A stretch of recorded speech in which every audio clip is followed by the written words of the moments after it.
La entrevista del Telematutino 11, gente importante a tratar temas importantes. Nos acompaña el doctor Guido Gómez Mazara, ex consultor jurídico del Poder Ejecutivo, brillante abogado, miembro dirigente del Partido Revolucionario Moderno.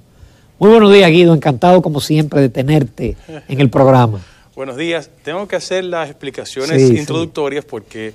No es que tú tienes miedo al COVID. No, fue que tuve una intervención de encía y mandíbula y estoy en la fase de quitarme los puntos y el médico me ha recomendado que me mantenga enmascarado. Eso es lo que ha pasado. Pero nada, gracias por la invitación. No, yo te agradezco que tú en esa condición allá. Sí, claro. Porque tú y yo habíamos hablado hace 2 semanas. Sí, claro. Y te dije que me iban a operar. Exacto. Y yo pensé que ya te había restablecido, pero te agradezco que vengas. Gracias. Con mascarilla y sin mascarilla. Además, no impide la comunicación. No impide la comunicación. Guido, yo recuerdo que tú dijiste que tan pronto cambiaran la Cámara de Cuentas, tú ibas a someter.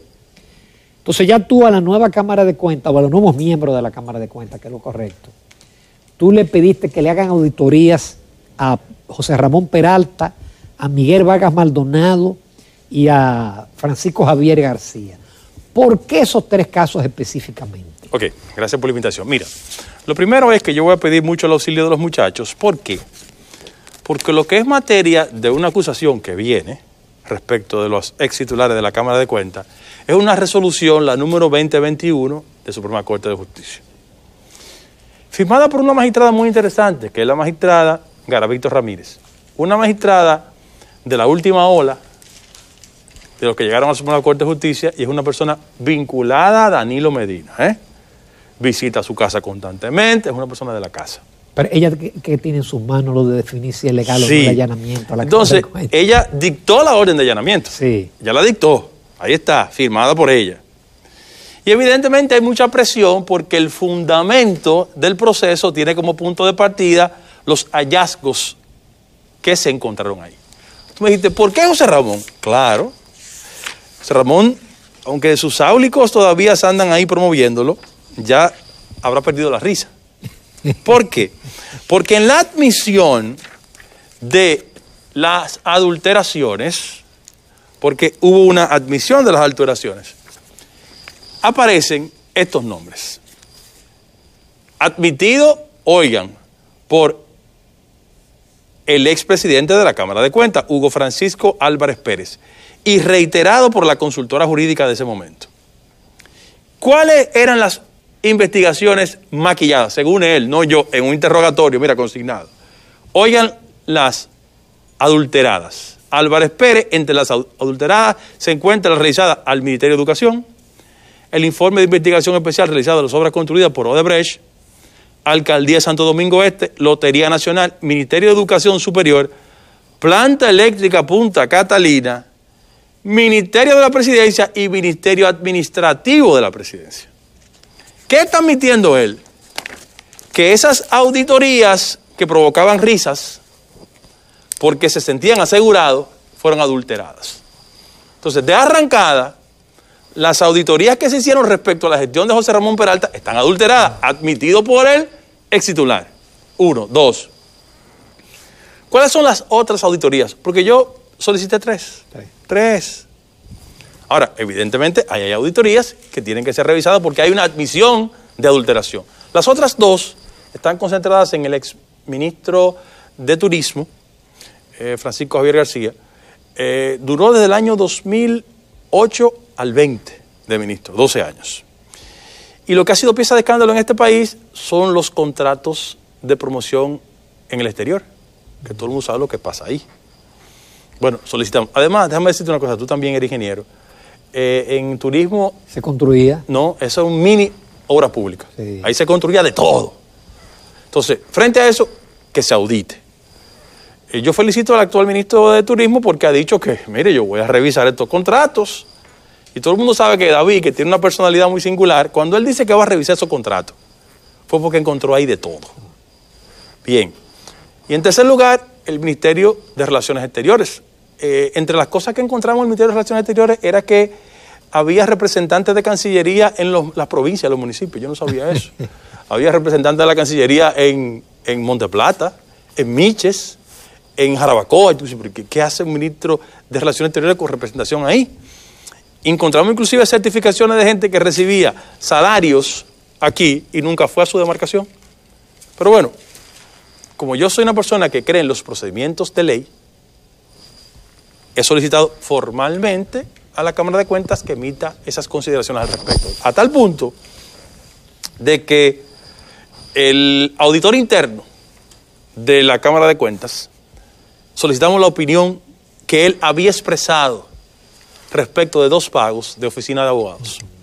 Porque resulta bien hacer que los ex titulares de la Cámara de Cuentas contrataron 2 oficinas de abogados. Para que lo defendieran. Para que lo defendieran. De una acusación y de una investigación que es intuito persona, no es en función de la institución. Y de paso, ya la tengo, la estoy certificando porque quiero dar todos los pasos legales para que no digan que mis relaciones personales son la garantía de que me entregan documentos. No, ya yo lo tengo, Lo tengo. Se lo enseñé a Ramón, ustedes lo sepan. Pero lo quiero certificado por la Cámara de Cuentas. Donde el auditor interno dice, miren, no le paguen a esas 2 oficinas. Le pagaron a una 4.5 y a otra 1.5. 6 milloncitos de pesos. Y que aun cuando el editor le dijo a los miembros de la Cámara de Cuentas, no paguen, le pagaron como no, le pagaron. Por adelantado para tener ahí. Sí, claro. Ahí aparece un abogado muy proclive a la extensión, muy proclive a la reelección, y que su oficina estaba interconectada a muchísimas instituciones. Julio Curi, hombre. Debe de ser Julio Curi. Pasa que por la mañana yo no menciono nombres desagradables. Mira, entonces, en función de eso, que se preparen. Eso lo vamos a dirimir en los tribunales. Eso es fondo público.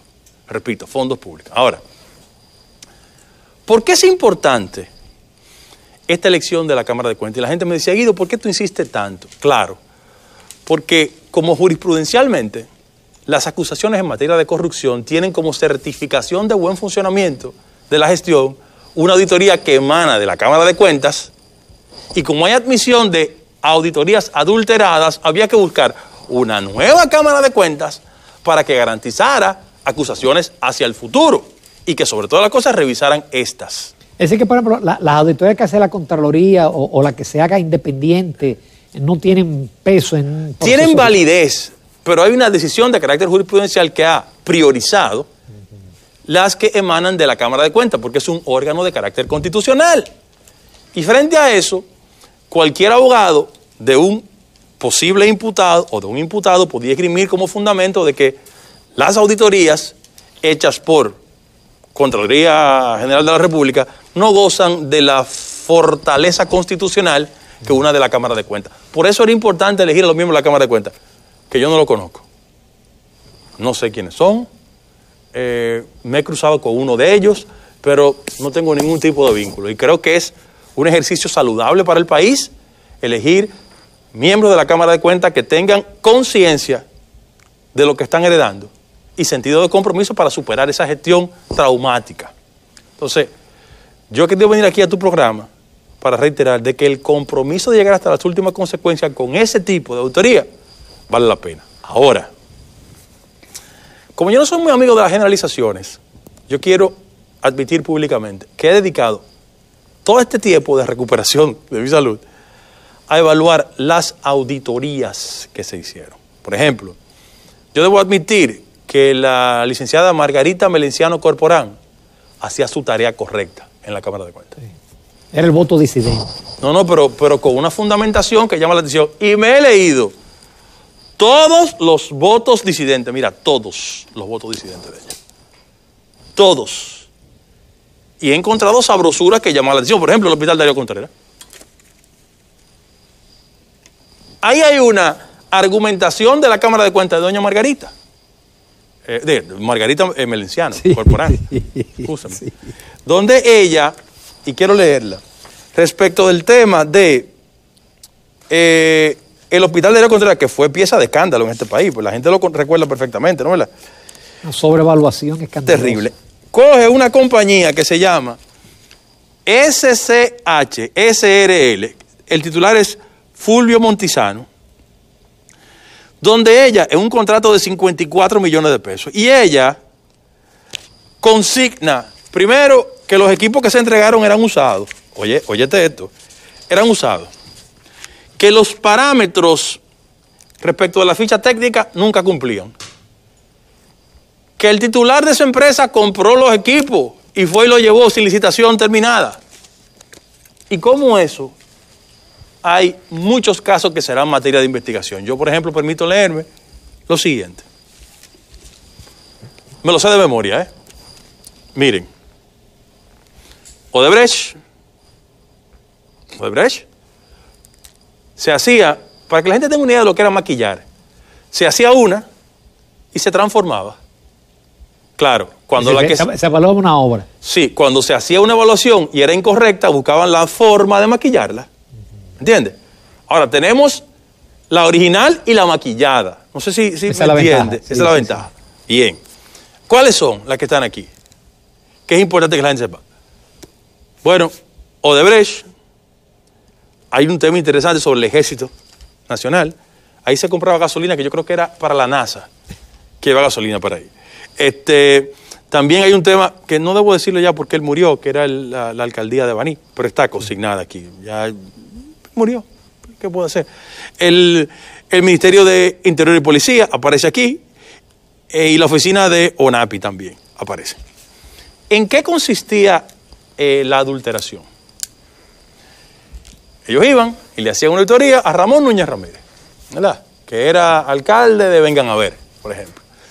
Bueno, el informe previo salía incorrecto, ¿verdad? Entonces, había una mecánica admitido por el expresidente de dos personajes en la Cámara de Cuentas, que él lo dice en el interrogatorio. No lo estoy diciendo yo ni inventándome nada. Que había una unidad de evaluación técnica y él decía que le entregaban, admitido por él, que le entregaban esas informaciones a un señor que se llama Henry Batista y que él creó una unidad de control de calidad, la cual adulteraba las auditorías. O sea, tú le hacías la auditoría, iba, según el expresidente de la Cámara de Cuentas, iba donde el señor Batista, ¿y qué hacía? Él te transformaba la auditoría. ¿Cuál fue el problema? Que muchas auditorías que se hicieron oficiales se olvidaron de la original. Por ejemplo, yo quiero decirlo aquí, en tu programa. La de Punta Catalina. Ahí hay macos, cacatas y todo. Está la que publicaron y la otra. Yo tengo, cuando trataron de sustraerla, conseguí el USB. Y tengo de testigo la que auditaron. Y el informe que entregaron. Y cómo transformaron el informe. Lo tengo. Y yo no me voy a quedar con tenerlo. Yo voy a hacer otra cosa. Pero esos funcionarios recibían dinero, Guido. Ah, no, claro, lo admiten. Ah, no. Es que la adulteración no era gratis. No era gratis. El ex titular admite que eran prácticas non santas. Claro, él se la atribuye a otros. Pero él reconoce de que no se hacían las cosas correctamente. Y ellos no, y los miembros de la Cámara de Cuentas no sabían de esas adulteraciones. No, por favor, claro que sí. Y bueno, él lo admite. Él lo admite, en los interrogatorios lo admite. ¿Tú crees que tarde o temprano va a haber un expediente contra los miembros de la Cámara de Cuentas, los ex miembros de la Cámara de Cuentas? Bueno, ellos son mortales, no tienen jurisdicción privilegiada. Porque era un órgano constitucional, ellos tenían una jurisdicción privilegiada. Pero ahora son mortales, ya son ciudadanos comunes y corrientes como tú y yo. Pero evidentemente que sí, evidentemente que sí. Yo tengo la intuición de que se estaba esperando la sustitución de la Cámara de Cuentas. Mira, cuando mucha gente dice, van muy lentos, yo entiendo. Yo soy de los que lo digo. Sí, pero yo lo entiendo, pero ¿cómo tú vas a impulsar un proceso cuando quien te hace las auditorías estaba al servicio de una causa? Señores, pero debo reconocer que el titular de la Cámara de Cuentas era familiar de José Ramón Peralta. Sí. Entonces, ¿cómo le íbamos a entregar la posibilidad de hacer auditorías objetivas cuando en la etapa de investigación ellos admiten que la adulteraban? No podíamos hacerla. Entonces, ahora sí hay que hacer las auditorías. Por ejemplo, yo saludo que el día de ayer ellos se reunieron con Carlos Pimentel de Compra y Contrataciones para un ejercicio de coordinación institucional. Y sobre esa base yo creo que ahora es que hay un nuevo ambiente de carácter institucional para hacer lo que hay que hacer. Digo, de hecho, la Comisión para la Reforma de la Policía pide una auditoría a la policía. Porque, Guido, aquí se habla de la corrupción de los funcionarios y los empresarios. No, y de los guardias también. Pero nunca se policía. habla de la corrupción de los policías y los militares. Yo sometí uno. Sí. No, tú eres de los pocos. Yo sometí uno, claro, porque yo creo que aquí hay muchos generales que pueden ser candidatos a Premio Nobel de Economía. Sí. Porque uno no sabe cómo con los salarios que reciben tienen un estilo de vida tan opulento. Pero mira, Ramón, construir un proceso de asentamiento de la sociedad, primero, no es patrimonio de nadie. Porque no es verdad que los que estamos en el partido oficial tenemos el monopolio de la ética. Eso no es verdad. Son tantos intereses que se van combinando de todos los partidos. Porque mira, la batalla que se dio para la elección de la Cámara de Cuentas, el país no tiene conciencia de eso. De cómo se fueron generando resortes y articulaciones con la intención de colocar otra Cámara de Cuentas. Lo que hoy son titulares, ninguno. Iban a salir. Iban a salir. Ninguno. ¿Cómo va a ser? Ninguno. Y se articuló una línea de llevar 5 ternas al Senado de la República para sacarle la lengua a los senadores. Ahí había gente que venía del reformismo, ¿verdad? Ya el proceso pasó. Pero para que la gente tenga una idea clara de cómo hay que saltar tantos obstáculos. Ahí había gente que había hecho de todo y quería ser titular de la Cámara de Cuentas. Afortunadamente, la sociedad, ustedes, hicieron un esfuerzo y yo debo de admitir que Antonio Tavera se portó sumamente bien. Sí, porque ellos examinaron a los... Claro. A diferencia de otros casos que ya el Senado asumía el número 1 de la terna, ellos entrevistaron a los... No, y además tenían expedientes de muchos, suministrados por mí de paso. Yo le mandé una carta a la comisión. Yo recibí un par de expedientes. Sí, yo le mandé una carta a la comisión y con unos expedientes. Afortunadamente, repito, tenemos esta Cámara de Cuentas de gente que yo no conozco. No conozco. Si tengo alguna empatía con el presidente de la Cámara, Morenito, de Monteplata. Fue funcionario de la Contraloría y de la Contraloría Complementaria en los gobiernos del PLD. Sí, pero la exposición que hizo.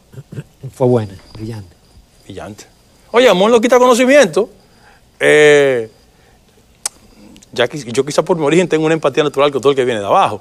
Pero él, si bien es cierto, estuvo en espacios de participación administrativa en los gobiernos pasados, también estuvo en empresas privadas. Sí, sí. En el sector. Oye, joven, 40 años. Además, ¿cómo tú le puedes pedir a alguna gente que en los últimos 20 años el PLD haya estado en el gobierno y que no hayan participado de una forma u otra? Una cosa es participar y otra cosa es endosar las políticas del gobierno. Yo, por ejemplo, que voy frecuentemente al Archivo General de la Nación. Ahí está Roberto Casas. Tiene 15 años ahí, pero si Luis intenta quitar a Roberto Casas, yo le hago un lío. Y voy allá y hay una... Claro. No, pero no, eso no tiene que ver. Modestia aparte, yo fui miembro de la Junta Monetaria y yo no endosé la política y estuve en contra de la reelección. No, y la gente lo sabe. La gente sabe distinguir entre una cosa y la otra. Esa visión generalizada no es correcta. Guido, y otros casos, por ejemplo, que tú comenzaste muy temprano, como el de Andy Daguarre. ¿Cómo va eso? 30 de abril, ya, tenemos el fondo. 30 de abril. Yo le digo a mis amigos que estructurar una acusación y un proceso no es como hacer un sándwich de jamón y queso en Payán, valga la promoción, que es un proceso, que hay que irlo bien articulando. Mira, el caso de Brecht tiene 4 años, la gente litigando, pero eso es un proceso porque, señores, son tantos los intereses creados y las combinaciones que hay por debajo que tú dices, oh Dios mío, y cuando tú comienzas a ver documentación, tú entiendes. Tú entiendes algunos abogados que estaban guisando en el sector eléctrico, ponían la esposa en el departamento aeroportuario a cobrar. ¿Tú te das cuenta de eso? Entonces, evidentemente la llegada del gobierno de Luis ha implicado una desconexión de ellos de esas arcas nacionales. Y hay una reacción en la prensa y profesionales del derecho que están en la legítima obligación de defender a quien sea su cliente, pero así es muy bueno ser abogado con una nómina pública te paga. No. Guido, ¿y habrá un Odebrecht parte 2? Sí. Eso viene. Porque es más lo que están... Porque el argumento del ex procurador de que están todo lo que son era mentira. Claro. Óyete, me comprometo contigo. Cuando tú veas la auditoría real de Punta Catalina que está admitida como falsificada, admitida en un documento público como falsificada, cuando tú veas eso. Y eso involucra a gente de muy alto nivel. No, pues yo voy a llegar hasta las últimas consecuencias. Conmigo sí no hay problema con eso. Continuamos con el doctor Guido Gómez Mazara, abogado, ex consultor jurídico, miembro del PRM, y qué bueno que está buscando papeles y está haciendo su trabajo a favor de limpiar este país y de eliminar la corrupción. Pero también, Guido, tú haces críticas a tu partido. Ah, no, claro. Yo tengo unas notas aquí tuyas, Claro. donde dice que una parte del liderazgo del sector privado postula transparencia, pretenden complicidades con exponentes de la fauda política en la preservación de ventajas que no guarda relación ni proporción con los deseos de asentamiento de la vida pública. Y tú hablas de los forcejeos, ya tú lo habías comentado, para la Cámara de Cuentas, que felizmente fueron eliminados. Pero tú hablas de que hay grandes resistencias a los cambios en esta sociedad. Ok, mira, todo el mundo sabe que yo ejerzo una actividad política atípica, porque yo soy un colaborador molestoso, porque hago el trabajo que me encargan, pero yo no soy un genuflexo, yo no tengo esa vocación. Y yo he dicho que el partido tiene que reivindicar las cosas buenas de la vieja organización y sepultar de una vez y para siempre las malas. ¿Dónde está mi visión diferenciadora? Porque yo voy a defender este gobierno, Yo trabajé por el gobierno, voy a defenderlo, 100%. Y lo mejor que le pasó a este país fue salir del PLD. Sí. Y tú puedes hacerle cualquier crítica a Luis, pero Luis no está en negocio. Ni los hermanos de Luis hacen negocio con el Estado, ni están supliendo. Y Luis tiene un modelo de familia ejemplar. Y el papá nunca hizo negocio. Y el viejo nunca hizo negocio. Amigo mío, me llevaba a su peña. Entonces, fundamentado en eso, yo quiero hacerle 3 consideraciones al partido. El partido debe ser el alma que accione las políticas del gobierno. Porque lo que conduce a la victoria es el partido y las fuerzas aliadas. Y tenemos que hacer un esfuerzo sobrenatural por un buen ambiente en el partido. No solo por la generación de empleo, que es lo muy importante, sino para que el partido sea un instrumento del reclamo frente a demandas de carácter social que se van a desarrollar. O sea, si en Gualey explota una tubería, la dirección del partido tiene que estar involucrada en la solución del tema. Es donde Fellito, que Fellito lo resuelve de una vez. Pues Fellito es un cuadro. Entonces, ese es el tipo de partido que yo quiero. 2. Mira, nosotros nos hemos equivocado muchas veces. Y no podemos volver a equivocarnos en cosas que no son correctas. Afortunadamente, Luis, que no fue un acto de comiquería ni nada que se parezca, él paró los intentos de repostulación. Pero yo quiero hacer la siguiente advertencia. Cuando un partido político no tiene la intuición de por dónde anda la sociedad se divorcia del partido. Lo que le pasó al PLD. Le pasa a todos, nos pasó a nosotros también. Sí. La actual coyuntura requiere que el país perciba la gestión de un gobierno encausada en el COVID. Mire, eso es terrible lo que ha pasado con esta sociedad en el mundo. Restaurar la economía, hay un esfuerzo en esa dirección. Generar el empleo suficiente, tanto en el sector público como privado, y que la economía vuelva a su dinámica de crecimiento con un mayor nivel de igualdad. Cuando la ciudadanía vea que eso va correctamente, y que de manera independiente la justicia llega hasta las últimas consecuencias, la gente va a entender que hay méritos acumulados suficientes para una candidatura. Ahora, colocar ese tema ahora es un acto que reivindica las viejas prácticas de la política.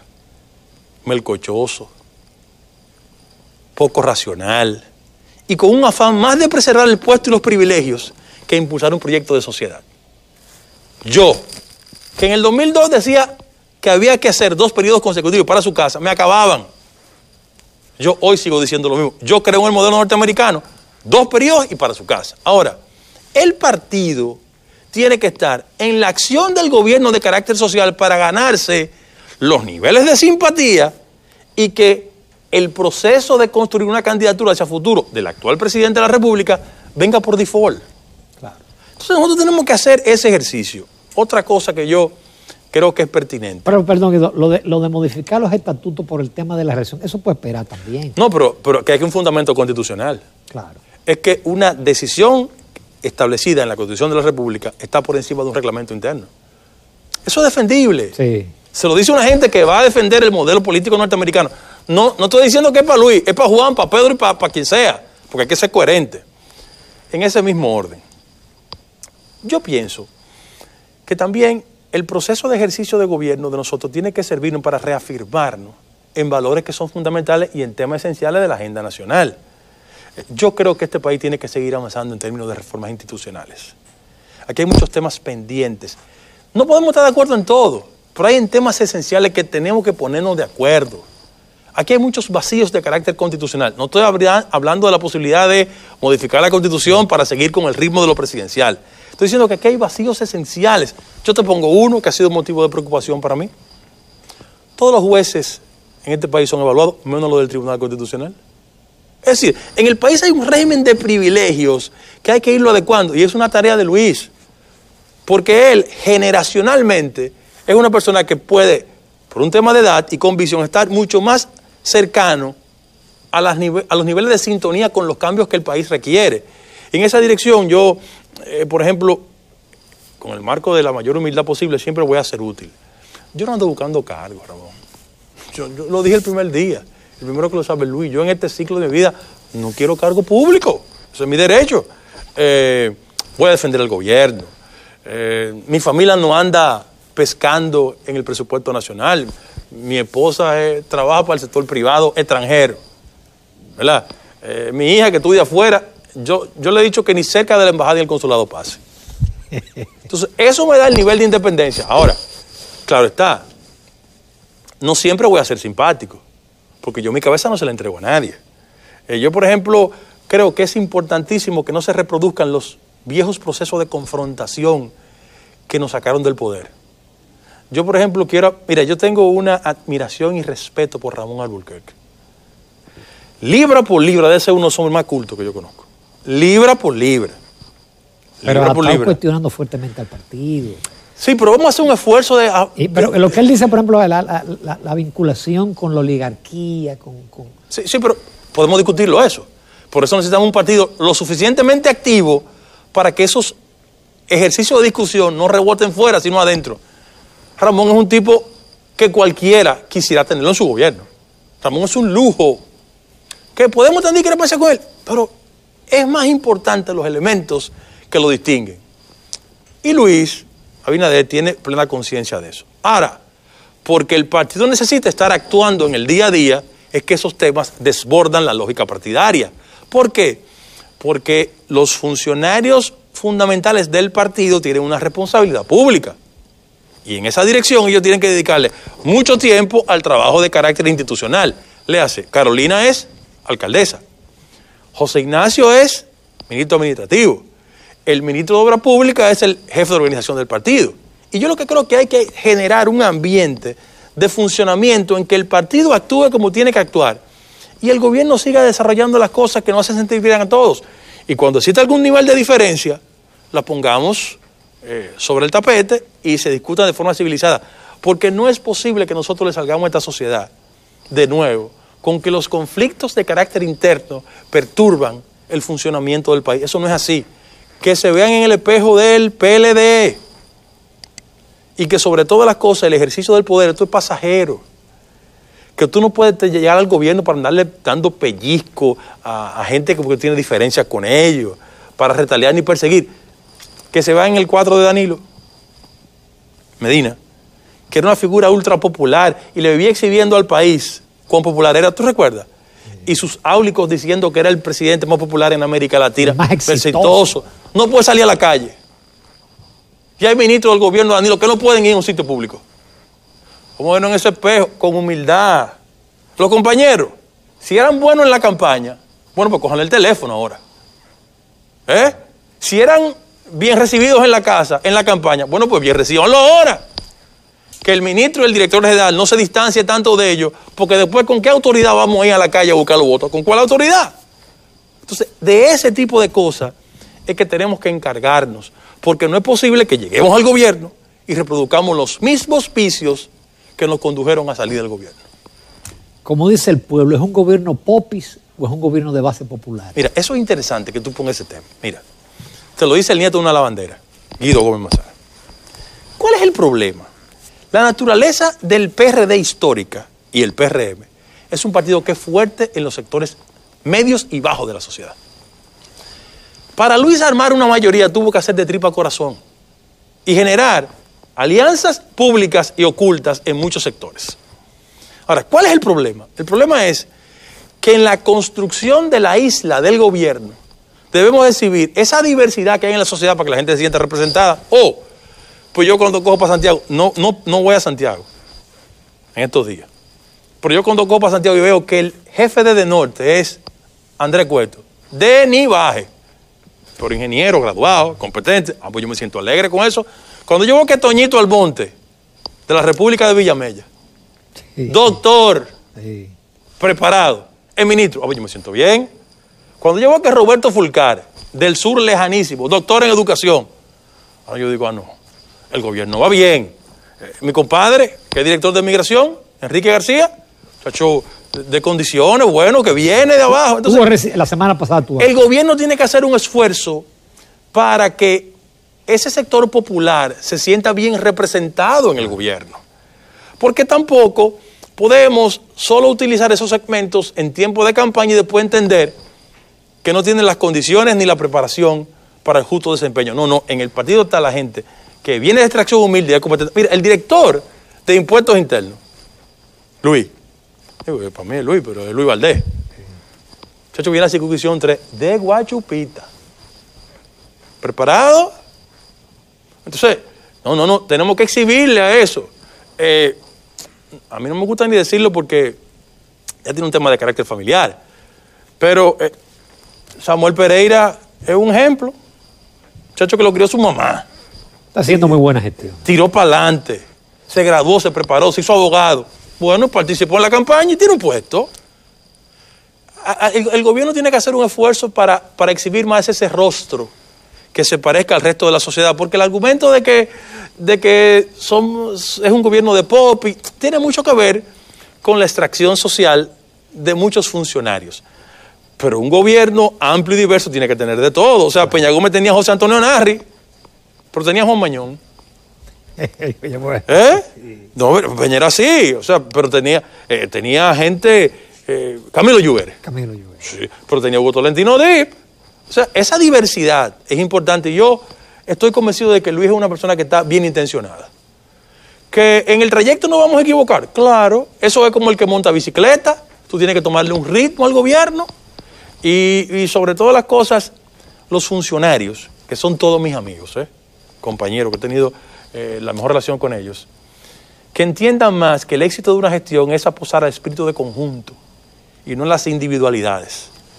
Porque esa fascinación que hay ahora en el siglo XXI por las redes produce de que mucha gente crea que la individualidad es importante cuando proyecta la idea de que es un buen gestor. No, es cuando el gobierno en su conjunto lo hace bien. Y en ese sentido yo apuesto a que todos nos pongamos de acuerdo, de verdad. Guido, yo te agradezco. Yo sé que tú no estás en condiciones óptimas para ir a un programa, pero por suerte lo hiciste mejor que nunca. No, y además esto no es un impedimento. Y nada, yo voy a darle seguimiento a todos estos procesos. Te voy a dar una copia y te garantizo que te voy a entregar lo de Punta Catalina para que tú goces, para que tú veas alguna gente en este país que habla duro. Eso es bueno conocerlo. Sí. Guido Gómez, muchísimas gracias. Gracias a ti. Como siempre, magnífico, brillante. Nos vamos a la recta final del Telematutino 11.